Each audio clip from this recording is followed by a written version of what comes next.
The answer to the question everybody wants to know. LeBron, what's your decision? In this fall, man, this is very tough.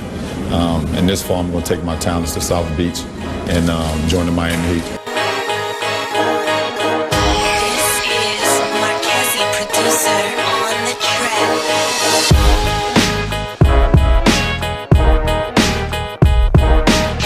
Won championships. Not two. LeBron, tell us about that. Not 2, not 3, not 4, not 5, not 6, not 7.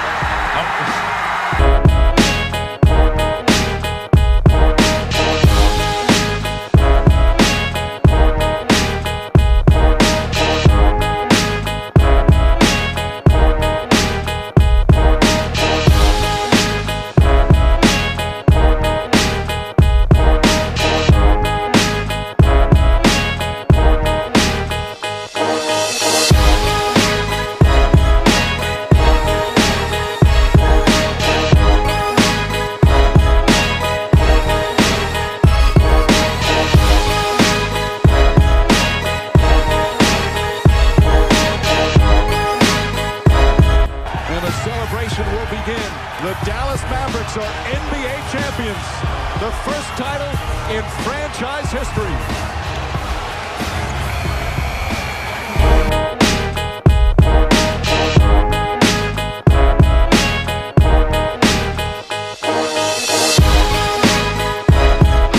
Welcome to the Off the Ball Podcast, Episode 2. The best that never was, the 2010-2011 Miami Heat, with your host, Chris LeBron. What's going on, people? Welcome to another episode of the Off the Ball Podcast with me, your host, Chris LeBron, and we are back. I took a few weeks off, but I'm back better than ever, and we're going into the second episode of my series of the best that never was, breaking down the greatest NBA teams to never win an NBA championship. On the first episode with my guy Will Lyons, we discussed the 2011-2012 Oklahoma City Thunder. So make sure to check that episode. That was a great episode. A lot of good feedback from that one. Definitely one of the best teams to never done it, and one of the biggest what ifs in sports history. Because of all the talent. I mean, 3 MVPs on that team. So today's episode, we're going to talk about, like I said, the 2010-2011 Miami Heat. And there's no better person that I wanted to have on the show than my guy, the VP of the Off the Ball Network, my guy, Mo UpNFlamez Murphy. What's going on, my brother? What's going on, bro? I mean, it was only right. We have it connected, for the people that love when we get together, we have it connected in a minute. It's been a while. With your schedule, my schedule, a lot of things going on in each other's lives, but I was definitely excited and definitely jumped on the opportunity to talk about this. Cause I mean, being a big time Heat fan, this season right here, everything we're going to talk about today, one of the most memorable things of probably like my sports fandom history, when it comes down to basically LeBron and Chris Bosh coming to South Beach to join Dwayne Wade. Yeah, like I said, our schedule, obviously, I got a new work schedule, so just trying to figure out everything, getting my body right. But I was like, I did the first one. I was like, all right, got to do the second one. Knew how to get Mo, because this season, this team, and this NBA season was kind of memorable. It was a very memorable off season. But this off season was probably the most memorable off season that I can remember. Like, there was no bigger off season. I mean, one guy. There was a lot of guys. Obviously, D-Wade free agent, Chris Bosh, Joe Johnson, Amari Stoudemire. There was a lot of big-time free agents. But the biggest fish in the pond was that guy from Akron, LeBron James. And he legit had the whole world at the palm of his hand, Mo. He literally controlled everything. Nobody was doing anything until that man decided where he was going to play basketball, for the next few years. So It was crazy how everyone's glued. And I think Twitter was around, but it wasn't as what it was now. Because if this was like now, and like we've seen like with Kawhi and KD, like people are on their phone. This was a whole different level of everyone's on their TV. Like, yo, did something happen? Like, and then like the flight, people were like checking his flight, like checking, he just sold this, how, and like, oh, he was spotted in New York. Oh, yeah, he was in Brooklyn. it was like, yo, it was one of the I think, I don't know if we'll ever experience this again, but it was one of the craziest times in basketball world because he, like I said, had the basketball world in the palm of his hand, LeBron James. So, and this goes into this season and all that. Obviously, LeBron James, biggest free agent maybe in NBA history, maybe in sports history. I mean, I can't think of a lot of other big time free agents, maybe Peyton Manning in football, but he was the biggest free agent. And like I said, everyone was clearing cap to get a shot. Yeah. Even if you were Charlotte or whatever, the Bobcats, we were trying to figure out how to get LeBron to come here. So for you, what was obviously you are a Miami Heat fan. So what was your thoughts about free agency? And did you have any hunch that maybe he comes South Beach? Was there any thought that, because you had D Wade as a free agent too, and there was the Chicago rumors, obviously him being in Chicago and that too. So what was your thought about LeBron and the potential of coming to South Beach? I mean, you talk about being a Heat fan. Like, we just talk about it from the Heat fan perspective. You got to think about it. The beloved Dwayne Wade. It was real possibility that Dwayne Wade was not going to be in a Heat uniform no longer. We know he was looking at Chicago. We know LeBron was looking at Chicago. We know, D Wade, entertained the Knicks. People don't talk about that though because LeBron entertained the Knicks. But we know like Chicago, Miami, the Knicks, like they were all in play now. In it too. I think it was the Clippers had Clippers had a shot. Miami, New York, Brooklyn, if I recall, the Clippers and Chicago. Yeah. And like D Wade, there started becoming rumors of like when they took that Chicago trip, it was like, okay, D Wade and LeBron want to play together. Mm-hmm. Where? We don't know. But D Wade and LeBron want to play together. And the year prior, she had Melo waited. It was going to be Melo instead of Chris Bosh. That's been talked about. That's been said. And we kind of expected that. But Melo wasn't waiting to get the bag. He went and got the bag. If I'm not mistaken, got traded to New York a year prior to him being a free agent. Because, they was all free agents together, came in the league together. And then obviously was one of the first players to sign a $100 million contract. Like Melo's contract at that point in time in New York was like unheard of. He signed a year early. And it was like unheard of. Yeah, because he wound up going to the Knicks. I think around the break this. Yeah, year. He got traded, and then it was like, he was one of the first ones to sign a contract like that. But being a Miami Heat fan, like you talk about a roller coaster of a summer. Like, bro, you go from man, you have the beloved D Wade who just recently won you a championship. About 5 years ago at that point, but was a perennial playoff team, one of the best players in the league with Dwayne Wade, and then like. You think he's gone, and going back home to play for Chicago was a huge interest of his. It was always an interest of his in his whole career, and you knew that. Like but he also embraced the city of Miami, and the city of Miami embraced Dwayne Wade. I mean, there were signs. Dade County turned into Wade County everywhere. He was Mr. 305. So it was one of those like losing him at that time was definitely gonna hurt. Having brought a championship to Miami, having brought the first championship to Miami. And, Florida's sports period was kind of it was a college town. Like, the Florida Gators had won in football and basketball. Like Florida State was kind of perennial, but, like it wasn't like pro teams weren't good. Like the Rays in between that time had made it to the World Series and lost. The Bucks were a dumpster fire. The Lightning had always been kind of winning, but that goes to show you like in Florida, like your pro team that you love is the Tampa Bay Lightning. Like it's a hockey town. In the state of Florida, who would ever thought. But so then when we hit the point where like, hey, Wade and Bosh have verbally committed to playing to Miami, and they're going to try and get LeBron James. Mm-hmm. And it was like, oh my God. Like you talk about, once that comes into play, like not only are you keeping D Wade and you're getting Chris Bosh, like that is good enough for you as a Heat fan. Not only do we keep our guy, but we gain. I mean, Chris Bosh, the second, third best. He was the top 5 power forward at that time. I forget that was Dirk, KG, Duncan. He was But 24-11 that previous year. So, but like, he was about the fourth or fifth best power forward. I mean, you talking about Dirk, KG, Duncan at that time. Yeah. He was the fourth. Yeah. He was a all-star player. I mean, you know, Toronto Chris Bosh was dreadlock. Chris Bosh was crazy. So when we were getting both of them, and it's like, okay, they're gonna play in Miami regardless, and we have a chance of getting LeBron James. The day of the decision was the biggest day in Miami Heat history. Leading up to, I mean, that was one of, like you said, that was one of the biggest days of free agent history ever. Yeah. I don't think you've ever seen, like you said, a free agent. I mean, you said Peyton Manning, but like Peyton Manning was coming off an injury and they had already got Andrew Luck. So we kind of seen that he was leaving.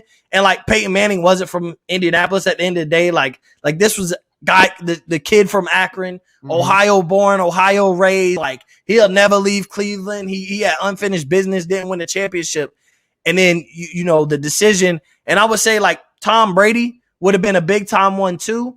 But obviously with him being so old, we didn't know how much, you know, having been 20 years in the league, like it's close, but we didn't know, you know, how much gas he had in the tank. You know, we didn't know he was going to win a Super Bowl with Tampa, but LeBron was hitting the prime of his career and is leaving the team. And it was one of the first times we've ever seen that.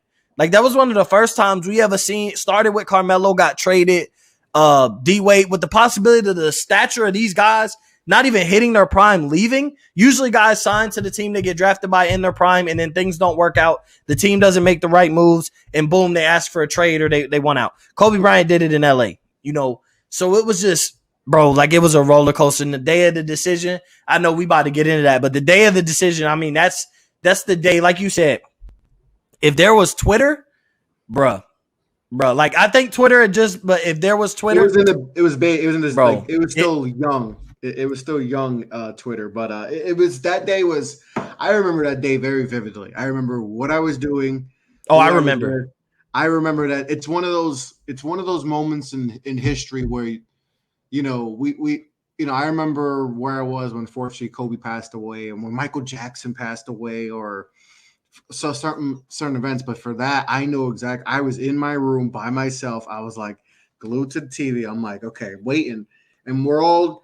And like I said, Twitter wasn't the way it was now, where like we were on the phone. It was just a matter of waiting and just seeing. Like you hear some stuff. I mean, some guys.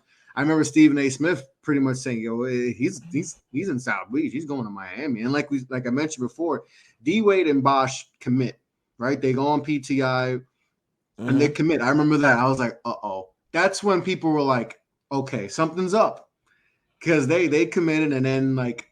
We were like, okay, like, you know, maybe he's going to, I think he's going to Miami, because it all started with Boston, right? Boston forms their big three, right? They get Ray Allen. Yep. They get Ray Allen and KG.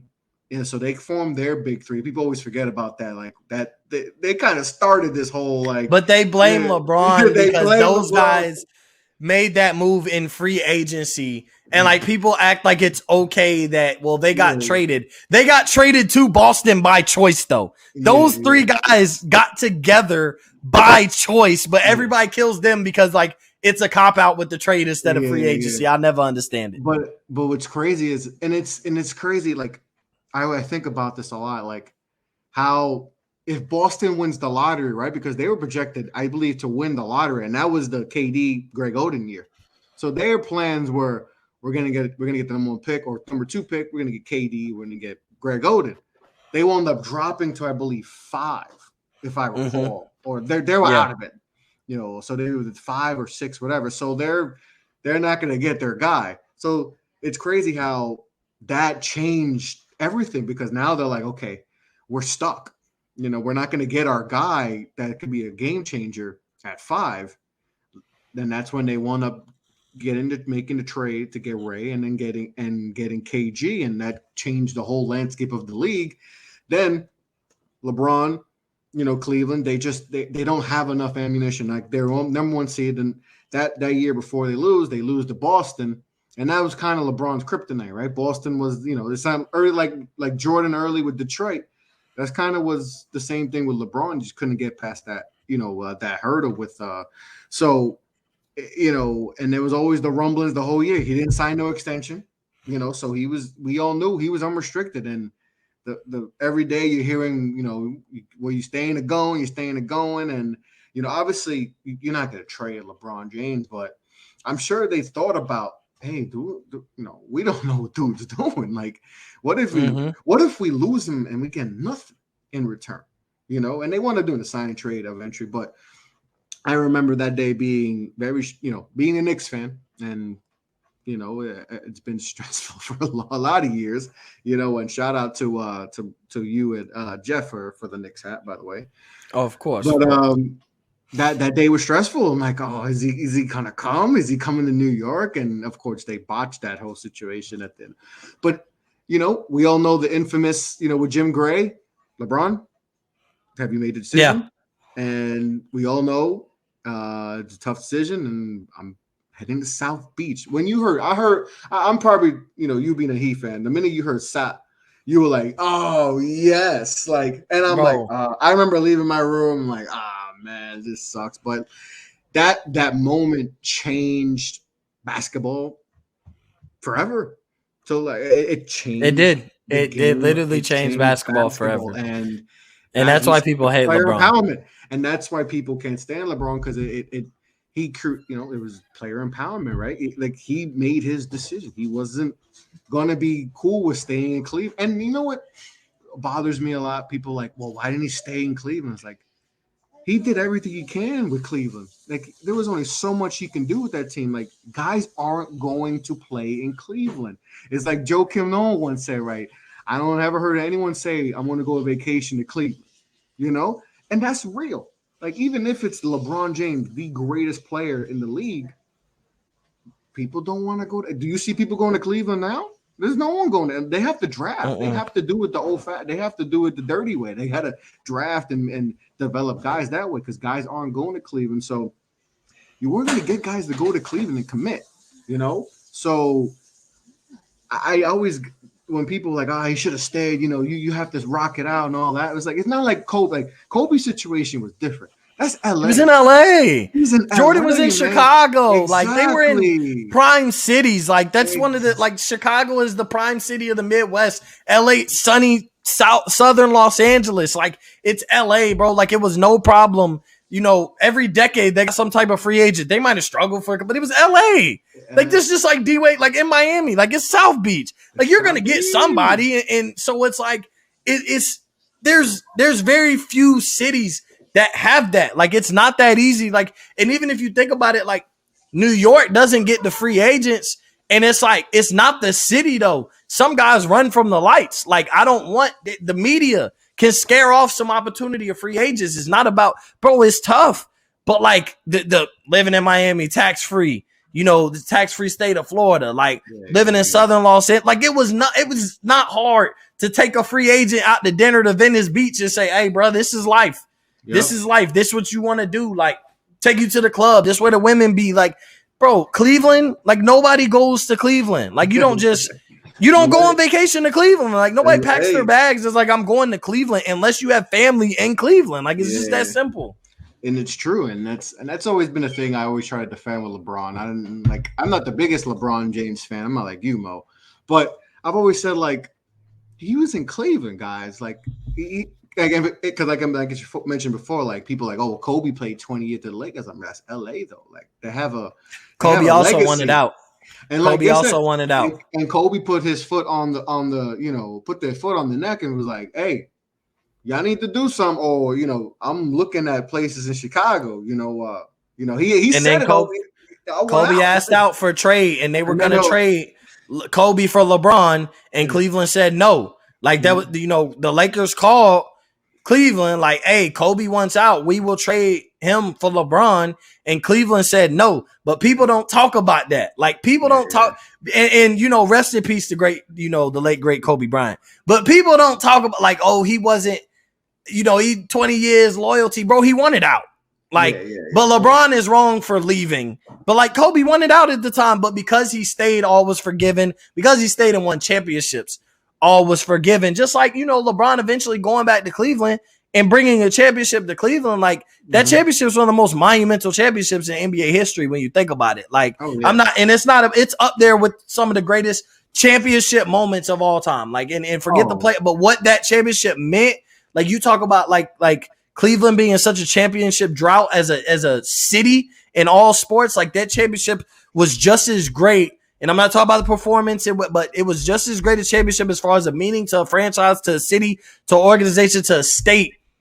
The city of Ohio was banking on Ohio State football every year. That's all the hope that with the Cleveland Indians, with the Cleveland Browns, the Cleveland Cavaliers, like, and that's what they had to depend on was Ohio State football. So, like, he all was forgiven later on that he ended up going back to Cleveland, and even that he left, we kind of saw it. But, bro, the I'm taking my talents to South Beach is literally probably the most infamous / famous phrase ever said in sports history. Like, I would argue there's never a quote, even anything Muhammad Ali said, that meant and carried the weight that LeBron saying, I'm taking my talents to South Beach. Like you said, it changed the league forever. Yeah, and it's crazy because he took that phrase from Kobe, because Kobe said that I'm taking my talents to the NBA when he was declaring for the draft and all that. So, and now, you see it on time with,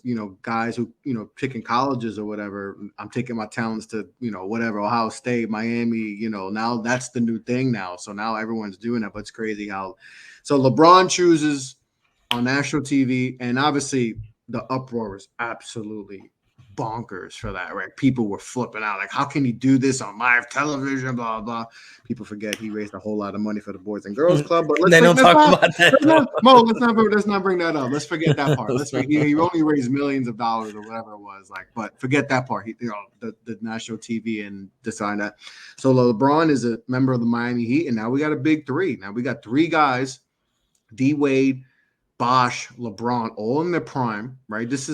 And people always, they'll like go back to the Boston. Like, it's different from the Boston because KG wasn't KG, even though I say he still was KG. Ray Allen Boston won a championship at the end of the day. They weren't, it wasn't Ray Allen that, was dunking on people. It was a different Ray Allen. But this was a different big three than we have seen, right? All three in their prime. D-Wade, top 5 player, arguably. LeBron, maybe the best player in the world. Pierce Bosh, top 15 player. He's a 24-11 guy the year before. D-Wade was 26 points per game the year before. He's 2 years removed from averaging 30 and winning the scoring title, and, a couple years, a few more years removed from winning a championship and having one of the greatest finals run ever. LeBron, obviously, already a 2-time MVP at this point, at 26 years old. So they form it, and then that's just not. And it's crazy because this is the episode I knew, like, it wasn't just the regular season that just is about this team. It's the off season. Like, look, we're 20 minutes in, and we still talking about this off because it's an off season. We haven't even got into the big celebration, and I think. Yeah.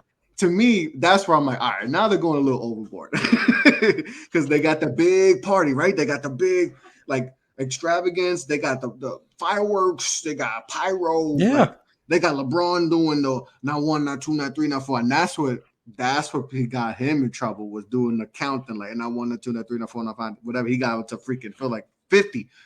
And now people were like, okay, now they became.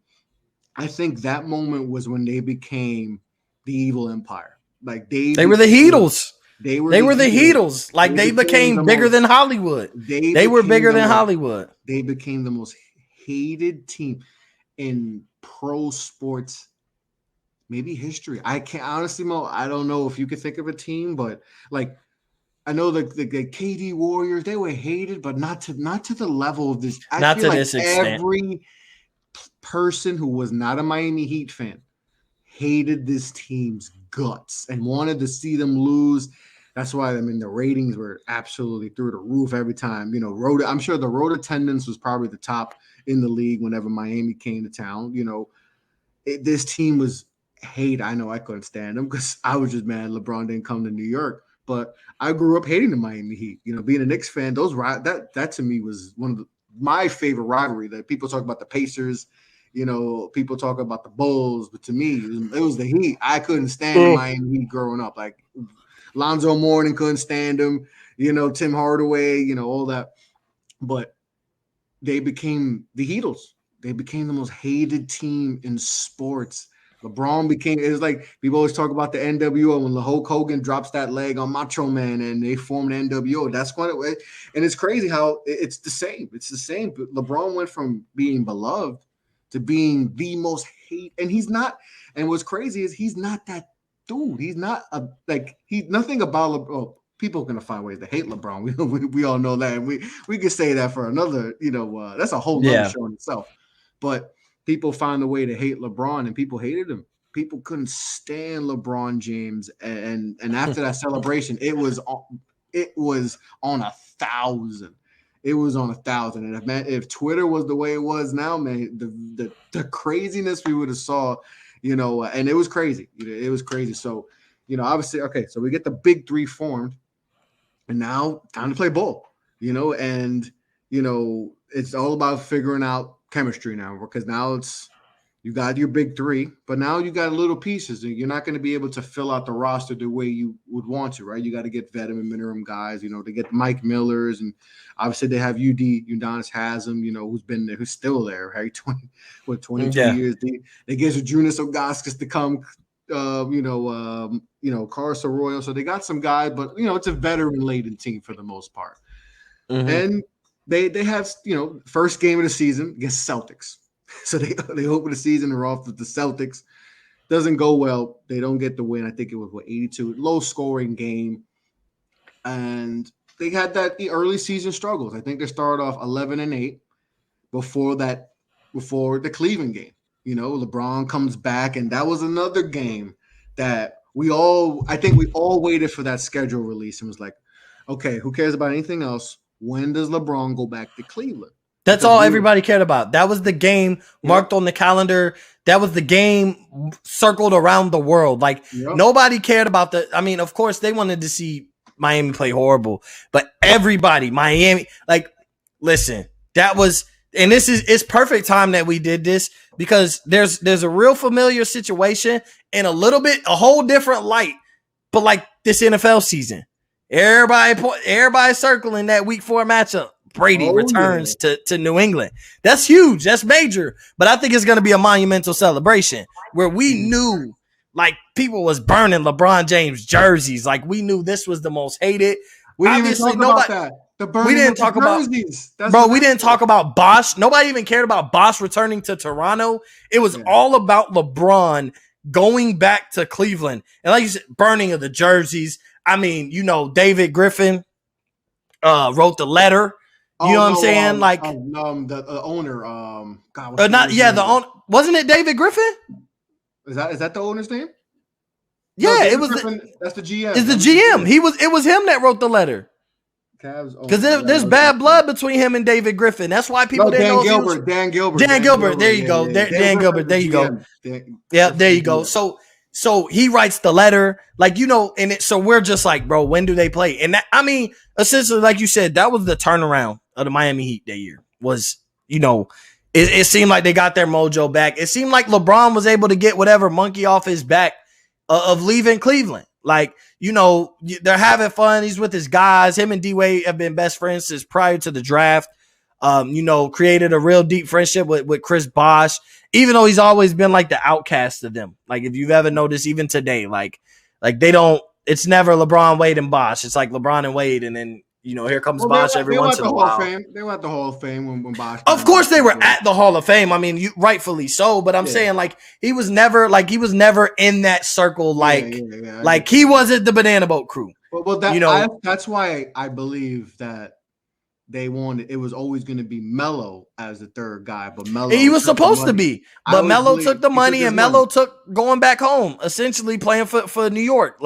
That meant a lot to him. He always wanted to play for the Knicks in the Garden. So you can't, but it was always supposed to be Melo. So, Bosh always had that hanging over his head regardless. And I still think to this day, he sacrificed a lot too, man. I think he did sacrifice. I think he sacrificed any type of legacy he could have had. Cause to this day, I still think he don't get the love for some of the things he did, for this big three. And, he doesn't get that kind of love. But, like you said, once they played Cleveland, bro, the season turned around. And it was a huge takeoff from there. It was they were able to, take that deep breath and now just play basketball and be the 3 best players on the court majority of the time and have the best team. Because when you look at that supporting cast, that was not a great team. No, like outside of that big 3, that team was not great. I don't care what anybody say. Like the expectations was the big 3 was going to carry them. Like, I mean, they had some players. You could say Mike Miller because he was a shooter or whatever. But I mean, you had Eddie House, Dexter Pittman was a rookie, like center out of Texas. You had Joel Anthony. Like you had, Udonis Haslem was good. He wasn't great or nothing. I mean, he had won the championship with Miami prior. He was there with D Wade. They got drafted in the same year. But that team was not that good. You had Mario Chalmers, who like never really had a full fit because he was a point guard, but never got to run point guard because of LeBron. Yeah. But when you just, like you said, Zadrunas Sagauskis, like when you look at that roster, bro, they were Jawan Howard, James Jones, like Jamal McGlure. Like, Jamal McGlure for playing with the Charlotte Hornets. Like bro, that team was not old. Like old guys that you didn't even know could contribute towards anything. So for them to really be able to get the chemistry down, turn it around right then, it was, I mean, basically a wrap until the finals, essentially. Like this, it was the Heat season all the way up until the finals at that point. Yeah. So they go into this Cleveland game. They win 2 in a row, but before that, they lose 4 or 5. And like I said, then they're still trying to figure things out because obviously it's going to take time. And we've seen it with plenty of teams that have formed, super teams that, we usually see early season struggle. So they struggled, like I said, opening day they lose, to the Celtics. I'm sure that pissed off LeBron that they lost that game, but trying to figure the kinks out. And then obviously we head into this Cleveland game, and it's the most hyped game, the TNT game, prime time. Everyone and their mama is waiting for this game, and we hear the boos, and then it's hostile. It's a hostile. LeBron's coming in. He's no longer wearing that Cleveland jersey. He's wearing a whole different number. He's number 6 now, playing for Miami. And Cleveland wasn't playing too bad, if I don't remember. They weren't, they won the – it's crazy how both teams just polar opposites after this. Cleveland, I think, was playing kind of respectable basketball for a team that doesn't have LeBron James. Yeah. And LeBron just went in super mode. He went in Superman mode. I think he had 38 points in this game. And, he wanted, this is – if D-Wade and Bosh are like, hey, this is your game, bro. You do what you got to do. You take over because this is your moment, and they dominate this game. And this is the most – I think this is the most dominant win to this point in the season. And like you said, now after this win, I think they dropped off $118, $120, $118. So they win by 28 points, dominate Cleveland, and there's 3 in a row right there. And then they rip off another 9, so they won 12 in a row, like essentially during this, this Cleveland game and all that. And they play Cleveland again at Miami, take care of business there too, and they start getting their stride. That LeBron, Wade, and Bosh are finally feeling it. Everyone's understanding their role because, and we've seen it with the Nets this year too, right? Someone's going to take a little bit of a step back, right? And we all knew who that guy was at this Miami team. It was going to be Bosh because you just look at his stats alone. He went from 24 a game to 18 a game. So that's a 6 points a game drop is a lot. But he still got his recognition. He was an all-star, same with D-Wade and LeBron, all-stars, but, him taking that sacrifice may have cost him some all-NBA, honors, and maybe being the first ballot Hall of Famer because he was on a trajectory to be a first ballot. I think maybe this time with Miami, but that's a whole nother thing we could talk about. But Miami starts rolling, and they starting to pick up play. They starting to play like the team we know, and they roll. Obviously, they get 3 All-Stars in this. They get 3 All-Stars: LeBron, Wade, and Bosh. They finish the regular season, second in the East. They win their division, 58-24 season. 8th in points, 6th in defense, points allowed per game.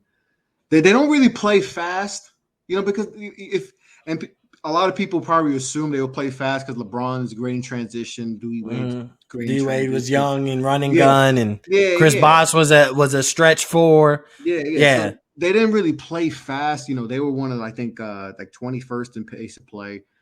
But that defense to me was really good, and I felt like LeBron was coming into his own as a defender. We all know D Wade was a solid defender. Bosh can do some stuff in the post. I mean, even like I mentioned, the guy Joel Anthony was a rim protector. They had UB. Yeah. Chalmers was a solid defender at the point. That's what he was known for, his defense.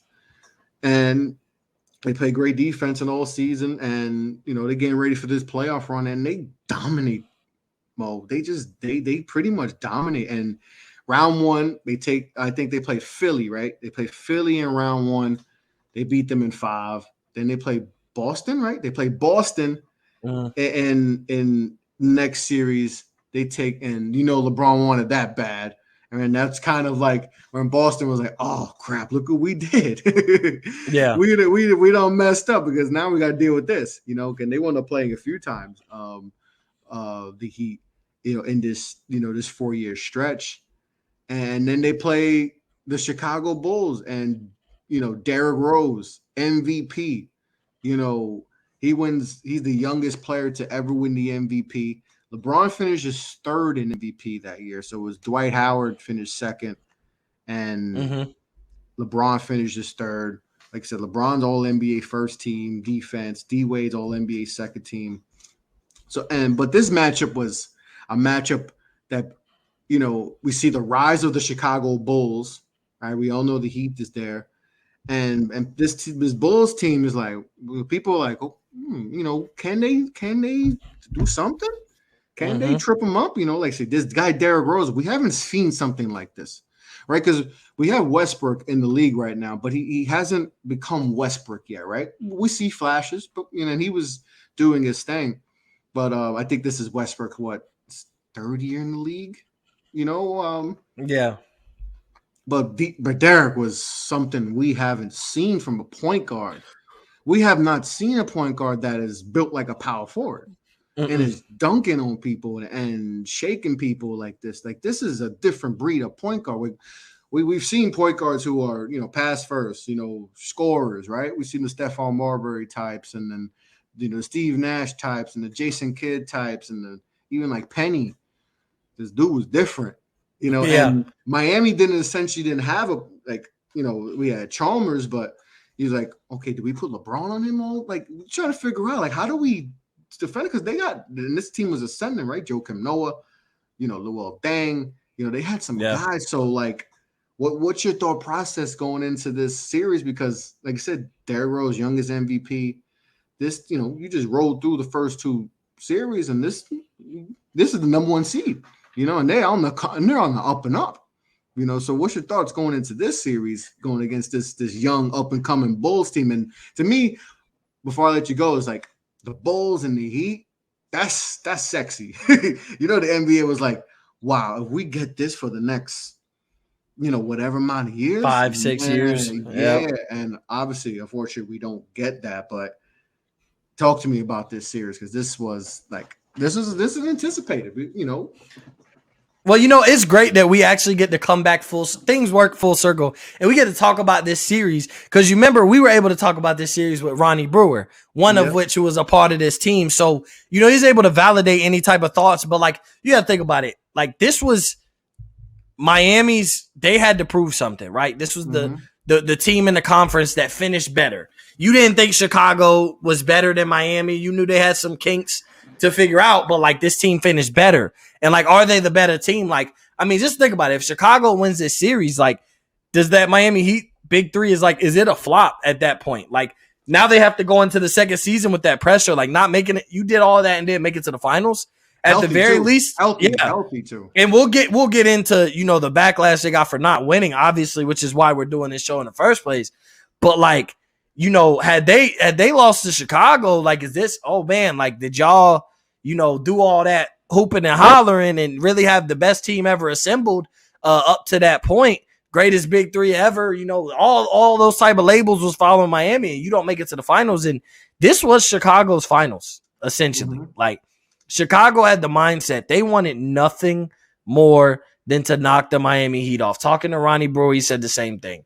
We've seen Joakim Noah come out in interviews that say the same thing. Like, there was hate towards the Miami Heat, and like between Chicago, Boston, and Miami, like, there was real hate between those teams. And I think like it carries on to this day. kind of thing. Like there's some players like that really, hey, we don't talk, there's hate. LeBron and Joakim Noah was like an unforeseen one of the best, individual rivalries in sports. Like it was absolutely hate when they played each other. And so Chicago, it meant nothing more than knock them off. And they had, like you said, bro, they going the youngest MVP ever in Derrick Rose. And that's another conversation. Like I'm a guy, I think LeBron deserved it that year anyway. But whatever, but then that added to the story though, because does LeBron feel, people were saying like LeBron feel like Derrick Rose stole an MVP that was his. There were a lot of narratives going into this series, and man, you ain't facing no scrubs. You're not facing a team that was reluctant to be here. You were facing a team who's been the best team in the conference all year. So it was nerve-wracking. It was like, there was so much that Miami had to prove, and there was so little that mattered to Chicago. At the end of the day, if they got swept, it didn't matter. Like, it was supposed to happen. Like, nothing they did, they could do no wrong. So there was, there's nothing more dangerous than to play a team or a player who has nothing to lose. And so essentially that was what this was. And Miami was able to pull it away. Thank God. I mean, just look at the backlash they make for having to be a team that's on a segment like this of the best that never was, because they didn't win a championship. But I mean, imagine they didn't reach the finals that year. Like that was at stake though. Like not being the best team in your conference at the very least, that was going to be real detrimental to the big three. And we don't know what would have shook.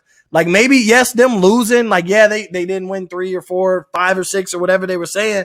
But them getting to the finals at least showed and having the melt, hey, we get here. We got it. We got over all the big humps. Now we just got to get a championship. And everybody was able to learn. D-Wade already had a championship, but Bosh and LeBron were able to learn what it took to win to play championship basketball.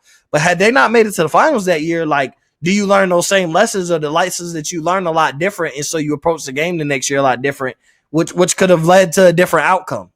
We knew they were going to win a championship, but do they win 2? Learning that lesson and knowing what it's like to lose in the finals, do they come back prepared the way they do, or did they come back preparing for another way else had they lost to Chicago?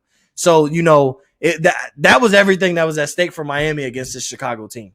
Yep, 100%, man. If they don't even get to the finals with LeBron, Bosh, and Wade, people would absolutely rip them apart. And listen, they want to rip it apart anyway. But this series, look, this was a physical, knock them out, old school 90s type of series. Game 1, I think the most points scored by any team was 103. And the Bulls came out and smacked them in the face. They smacked them. They won 20-plus points. Derrick Rose had 28. LeBron only had 14, 15 points. And that's when people were like, yo, the Bulls are coming. I'm sure Bulls fans were like, finally, we're finally done with the Michael Jordan, living off the past. We got our guy. And not only is he, he was a draft, he's from Chicago. We got our guy, So I'm sure Bulls fans were hyped. And this series was, like I said, a physical series. Game 2, Miami takes care of business. Some of these scores, Mo, 85-75, 96-85, 83 8-80 to cap off Game 5. So Miami won to get in the gentleman's sweep. They won the winning at 5. They won the last 4 after Chicago, doesn't take care of business. But they get to the finals, but it's Chicago and Miami. We might see this 4 straight years, and it's crazy how, and we all know what happens, right? We all know that doesn't happen. And, Derrick Rose gets hurt the next year. So, and it robbed us of some potential, I think the only team in the East, and then we see Indiana that, comes up too in this, right? Is going to come up too. But I really felt like this Chicago team with Derrick Rose healthy knocks off Miami one of these 4 years. I think I truly believe that they could have been that team to knock them off. Indiana, if Paul George was more, because he was on the come up too. He rose But I feel like if Paul George a few more years, and if they had a healthy Danny Granger, that's also, that's also affected them too, not having Danny Granger. Because if they had Granger and Paul George, man, the sky's the limit for what they could have done. But they take care of business, and 3 losses in the first 3 rounds is not bad, right? That's a cakewalk. And until we get to the finals. So they taking on the Dallas Mavericks, and you know a little bit about the Dallas Mavericks, 05-06 season. You guys down 0-2, come back, win 4 straight. D-Wade has one of the greatest performances in NBA Finals history and helps win a championship. And Dirk, let's talk about Dirk a little bit. Dirk goes into this series. There's pressure for him too. There's a little pressure for him. We all know LeBron got all the pressure in the world because he's the best player in the world, right? So that pressure, the chosen one, number 1 overall pick, you just left your team to join a super team, right? There's pressure for Dirk too because, like I just mentioned, he played Miami already, right? He was up 2-0. He had the chip, right? The chip was right there for him, and he fumbled it. And then he wins MVP. They lose as a 1 seed. And they won like 68 games, whatever. They were almost won 70 games that year. Then they lose to the We Believe Golden State Warriors, And so there's pressure for him, So, but we all know Miami got the big 3. There's Dirk and then a bunch of good role players, right? Sean Marion, Tyson Chandler, Jason Kidd, then the Jet, Jason Terry, JJ Barea, So there's pressure, but Miami's the favorites going into this, the heavy favorites going into this. And this series, I mean, it's going to be remembered not just for Dallas upsetting Miami, but the king was not the king. He was not the king. So what do you think? Because obviously we all know he's one of the most clutch performers in NBA history, LeBron James. Whatever, no, don't let anyone tell you less, right? He is one of the he's clutch. He wasn't clutch this time. He did not perform not well. by any means. JJ Barea was outplaying him. Jason Terry.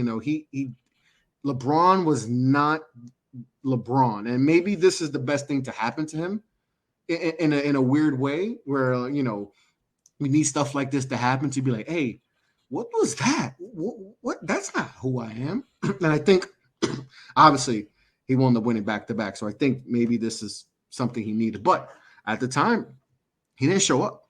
He did not show up. 4th quarter stats were abysmal. He was not the LeBron James we've seen that was a 2-time MVP and helped lead his team to a final. So for you, well, what's your thoughts about this series? This is another – like we just mentioned, we went through the whole offseason, memorable. Regular season, going into the Cleveland game, memorable. Rest of the season is memorable. That playoff run, right? They knock off, LeBron's nemesis in Boston. They take care, the up and coming, MVP, led by Derrick Rose, youngest MVP ever. And now this Dallas team, just talk to me about this, because this series is everyone's one of the most memorable series of all time.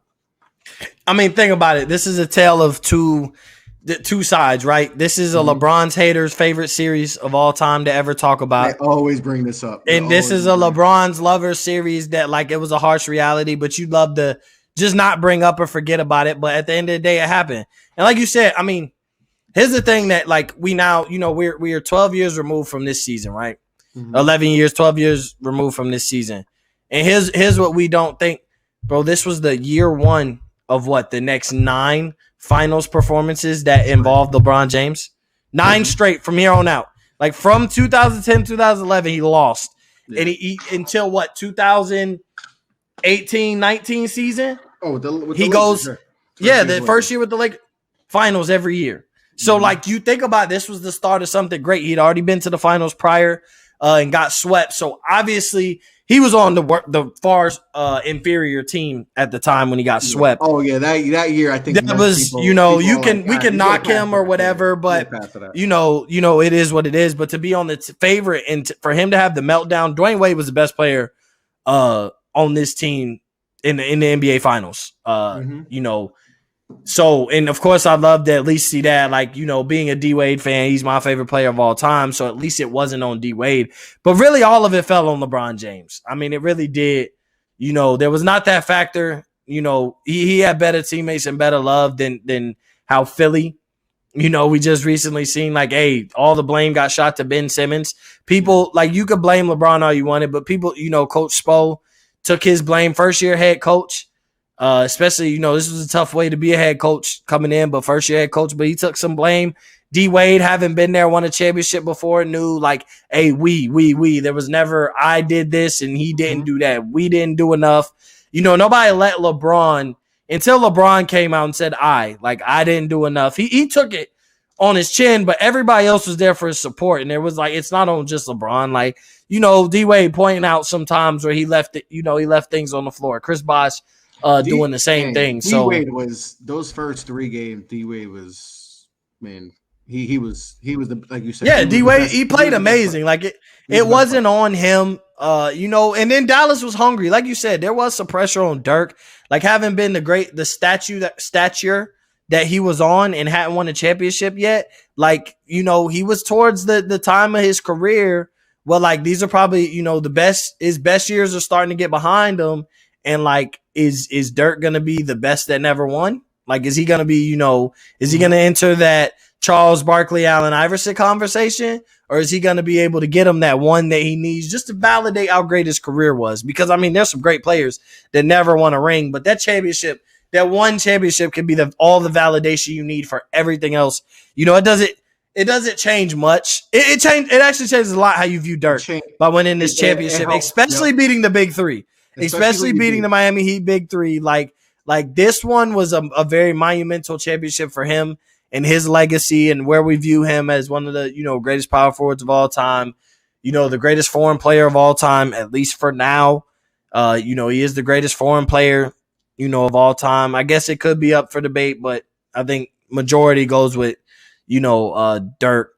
So it did a lot for him and it didn't do a lot for Miami, but they were able to bounce back. And, you know, that kind of was the biggest key. I mean, after losing the finals, like, that's what we went on the next year to do. Like, what are you going to do now? Like, you got there and you weren't good enough. Like, can you do it? Like, can you win a championship, or was all that, you know, not 1, not 2, not 3, not 4, not 10? Like, you know, was that all for show? And are you guys just going to be Heatles and be Hollywood, but not produce out there on the court? So I think it was a good thing for that to happen. I mean, if they win, I don't think, like, they lay their head down and not, like, I think at that point they probably win 3 or 4, win the next 2 after that, and maybe even win the 4th one. But I don't think had they have won this series, I don't think it changes anything in the future. I don't think it changes much. Like, maybe they're a little more hungry and LeBron's not as bought out that last year of being in Miami, but at the same time, it was things deeper than the friendship and really wanted to play in Miami. There was a little bit of beef, you know, with LeBron and Pat Riley. But, I mean, losing this series was probably the best thing for LeBron James to get there once again, put all the pressure on him. He lost. He took all the blame. He folded. You know, this was his, like, real meltdown, you know, of his career. They lost really kind of solely because of the lack of play from LeBron James. But he needed that because, I mean, you never saw – I mean, yes, everything didn't always amount in a W, but you never saw a bad finals performance. Hardly ever. I don't mean you never really saw a bad playoff series from LeBron after this. Like, there was never really times where you just – this is his last yeah, time. it was definitely his worst one, but it also was one of those, like, it made him step up. Like, you never really – he didn't win all of them, but, I mean, you never really saw him play up to par where it was LeBron's fault, never winning a championship, never winning a series from here on out. And, I mean, granted, it was only the finals that he was losing from here on out, but, I mean, that was just it had to have been a wake-up call. You can't say it's all coincidence that LeBron doesn't win his championship, doesn't show up, they lose, and then from there on out, he's hungry enough to make it to 9 straight finals, to win, you know, 4 championships in the next, you know, over the next decade. Like, that was the type of dominance LeBron had. And I think it goes right back to this season and that taste of defeat that he suffered against Dallas, because, like I said, everybody was there and they had his back. But, you know, in a lot of the interviews and a lot of things, he's even come out and said he took that loss was on him and he knew it. Yeah, and it was just the fourth quarter play where you just didn't see him because the first three games he played good. Probably could have played better, but then it was game four. I think he only had like 8 points, which is kind of like he does that in like in a quarter. And he only 8 points. Yeah. And this series Miami could have easily took this in 4 or 5. Because games 2, 3, 4, I believe were decided by like 3 points. So this series could have been easily gone their way if LeBron just played up to LeBron's standards. And that's the thing is like he's held to a different standard, right? He's supposed to play at a super high level, and he just didn't show up, but I think that was the best thing to happen for him. And obviously they lose in 6, Dallas, game 5 and game 6, they just took over. Jason Terry, I think game 6 he had like 27 points. Derek was doing his thing. Tyson Chandler was great on the boards. I think that's what hurt. I think another underrated aspect is the fact that they didn't really have a lot of size, so Tyson Chandler was able to pretty much, right, dominate the paint and just block shots and rebound. I mean, and take over because, Joel Anthony he's a rotational big, they didn't have anyone. So I think that's what hurt them too in the series, just not having size. And listen, no matter how the game is, even game is today, still need size to win, right? The Laker team 2 years ago, why'd they win the championship over Miami? They had size, so size, it's, you still need big man to do what you got to do even in today's league. But I still believe the best thing to happen for LeBron was this. You needed this humbleness, you had the celebration early in the season, like we talked about, right? You made the decision live on television. You had the big celebration with the big 3, not 1, not 2, not 3, not 4, all that, taking my talents to Miami is one of the most memorable quotes, of all time, sports quotes, we'll always remember that. And you didn't show up, and you're the chosen one. And listen, we all know people are going to hold LeBron to a different standard. And people are always going to be like, how didn't he beat this team with JJ Barea, a bunch of small, way past his prime, Jason Kidd, JJ Barea's 5'11". We all see that infamous picture where, he's posting up, LeBron's posting him up, and always like this guy dominated LeBron. But I think this is the best thing to happen because, like, if you guys listen to the first episode of The Best That Never Was featuring OKC, we talk a lot about, bringing this season because it kind of led to the season, that happens next. And OKC is that up and coming team, right? We talk about Chicago now. We got OKC is that team like, the East has that up and coming team, Chicago. Now we got another team, and they got KD, they got Russ, and they got Harden come off the bench. And they got a bunch of other young guys that haven't, are still young. Reggie Jackson's a baby. He's a rookie, I think, that year. So, they go through it. And I think that was the best thing that happened to them is that humble pie. Hey, sometimes you need a little bit of humble pie in your life, to put you on, to let you know that, hey, you gotta be on point, because then you can get knocked off. And they get knocked off, but LeBron going into this offseason, he went into that dark mode, zero dark 30 mode, and just was focused, and he comes back. I think he wins the MVP this following season. And as we know, he wins his first championship against OKC, and then went back to back. And we all know how the rest is, like you said, 10 straight, 9 straight, whatever, many straight finals and all that. But this team's going to be going to always be remembered for, forming the big 3, right? And not just by trade. They all decided to come together, take less money, and form, a super team together. And whether people are going to look at this as a failure, I don't think this team, 4 years together, they won 2 championships, got to the finals 4 times. I think people expect them to win it every year because of who they have on their team, but that's just not reality, right? We just know that it's hard to win 4 straight years, right? That's why we haven't seen it, right? Winning 3 in a row has only been done a couple times, so that stuff's hard. But for LeBron, for D Wade, for Bosh, this was a season unlike any we've seen, right? They come together, and one of the most memorable seasons of all time, right? Off season, I mean, from the offseason to the regular season to the playoffs. I mean, this was Mo. I don't know about you, but this is one of the most memorable seasons that I've seen watching basketball. I've been watching basketball for however long. This season was special. It was a special season as a fan of the game of basketball. This season was a lot of fun. You know, Melo goes to the Knicks, Amari. You know, you got the Hawks, Joe Johnson. You know, this, like I said, the Bulls on the come up, Oklahoma City on the come up. You know, we're seeing a lot of young stars on the rise. Still got Kobe in the Lakers. You know, they won the championship the year prior to this. So a lot of stuff still going on. The league is out, and then like I said, we get this, and you know, it leads to, you know, kind of a mini dynasty. And then we see the Spurs, you know, Kawhi and all that, you know, that change. So, you know, as we conclude this episode, which is just definitely one of the, you know, a hell of an episode. What's your conclusion on the 2010-2011 Miami Heat? What's your final thoughts on this hell of tremendous ride for the Miami Heat? Yeah, I mean, I just think overall, like, the only storybook ending, the only better way was to win a championship. Like, obviously, like I said, you know, that alluded to, that's why they're here on the best that never was. But I mean, we know what it became. We know the legacy that D Wade has. We know he's going to be a first ballot Hall of Famer. We know Chris Bosh is now in the Hall of Fame.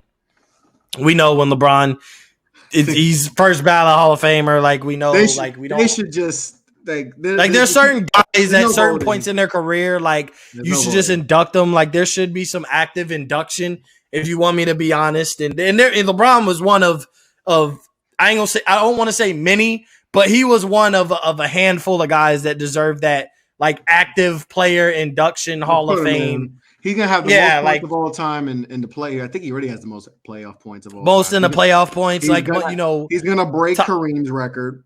Top 10 in assists, like top 10 in rebound. It's you know, the 4 championships, 10 finals appearances, 4 championships. MVPs, I mean, like, you know, MVPs, but he's a 100% lock for first ballot Hall of Famer. But I think, you know, like we always allude to, though, this probably was the best thing for Miami as far as being able to feel what it's like to get there and lose. Because prior, D-Wade was the only one that had been there on this stage and won. LeBron had been there before, but he was just outmatched by, you know, one of the best dynasties to ever grace the hardwood. So D-Wade was the only person who got here and ever got some success, and D-Wade never felt failure at this level either. He had been to the finals once prior to this and won one. LeBron had been once and lost, but, you know, I mean, had he won that year, that would have been probably the greatest finals ever. You know, it would have took literally hands down the greatest finals performance ever, and it probably would have been the greatest championship ever won. At that point, a young LeBron beating the San Antonio Spurs of, you know, but that's for another day. But it's definitely like if AI would have beat that Lakers team by himself, I think. Yeah, like those two way up at, like, those might have been the two greatest. I think Dirk is up there. Dirk's and LeBron. If LeBron and AI had done it, like, those 3 performances would have been like they're like, yo. But I think another underrated aspect of all this, and before we wrap it up, Pat Riley's loyalty to Eric Spoelstra, because we knew LeBron wanted Pat to coach, but Pat was like, "Hey, this is Spo's team. This is Spo's team," and we all know Spo's still there, and Spo's one, you know, has had a great run and his rise too. You know, because the previous 2 years he did a good job with the team that just had D Wade and just a bunch of dudes. You know, so he was a coach on the rise, but there was pressure for him, right? Because he's not going to get credit. You know, we've seen this, right, Coach? You know, you got this big 3, you ain't going to get the credit. You know, like Steve Kerr and all that. But Spo has shown the loyalty for Riley to not be like, get that itch, right? Because why not? You're going to get the coach LeBron James and D Wade and Chris Bosh. Like, it could eat, because it happened before, right? When Shaq came, they had Van Gundy. And they let go of Stan, and then Pat took over, and they won a championship. But I think Pat was officially done with coaching, and that's kind of probably why everything went how it went. The end with him and LeBron and all that. But the loyalty to Spo was, to me, prevalent in this 4 years, because it showed. Because, you know, a young coach like that, you know, they might get the, you know, hey, let's go with Pat, let's go with a veteran coach with a veteran team. But they stuck with Spo, and obviously Spo's still there, and he's doing great things with them. Took it to the finals a couple of years ago. You know, So that's another underrated aspect of this thing too, with this Yeah. season, him dealing with that, because that's a lot to deal with in just your third year as a coach. So, shout out for Riley to giving Spo a chance and letting him rock with this team. And obviously, like you said, they won championships here or that. But Mo, this is a pleasure, brother. This was a lot of fun doing this. This is episode 2 of The Best That Never Was, covering the greatest teams in NBA history to never win an NBA championship. That's going to wrap it up for episode 2, as we cover in the 2010-2011 Miami Heat, the Heatles. One of the most polarizing teams, to never win a championship in NBA history. So Mo, before we sign off, tell the good people where they can find you and if you got any projects on to come up. Oh, yeah. Well, first off, bro, I appreciate you for having me on. As always, y'all can find me at UpNFlamez Pod on Twitter, Instagram, Mo_Cheese15. I just put out an episode with Jeff where we talk about the Ohio State quarterback situation, the quarterback class as a whole of draft eligible quarterbacks ready to go to the NFL. Talk about the quarterbacks, the rookie quarterbacks and new faces and new places, and even talk about Baker Mayfield and is Cleveland gonna, make a mistake by paying him his money. But definitely go check that out. Make sure you go to offtheballnetwork.com and check out all our articles. You got bets on bets coming up on Sunday morning. You got see you Sunday coming up tomorrow, Saturday morning. Everything we got going on. And then, those polls on every article on Play Pickup. Make sure you do those. Click on them, vote on them, bro. It's plenty of points. Who doesn't like free stuff? I mean, $20 Fanatics gift cards, a 4-way volleyball net. Never seen that before. Looks a lot of fun. For you alcohol drinkers, you get free shot glasses. I mean, all you gotta do is answer a few questions right. You get a new shot glass, every couple of days, essentially shipped to you for free through our sponsor, Play Pickup. So make sure you go on our website and do that. And, like I said, just go to offtheballnetwork.com, all your sports needs, entertainment. But like I said, Chris, bro, I appreciate you for having me on. Man, always fun chopping up with you, Mo.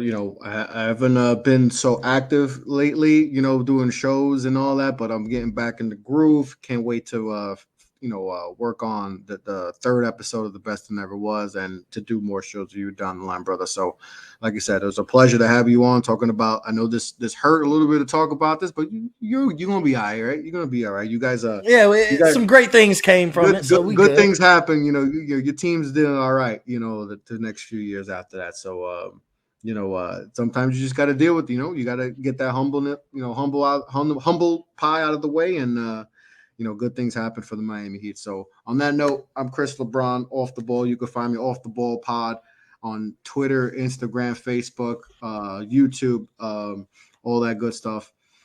And like I said, make sure to check out my guys at the Off the Ball Network. Just go to offtheballnetwork.com for your sports needs. Follow us at OTB_network on Instagram, Twitter, Facebook, all that good stuff. So on that note, Chris LeBron, Decimal UpNFlamez Murphy, Best That Never Was, episode 2 in the wraps. Be well, be safe, take care. Peace out, guys.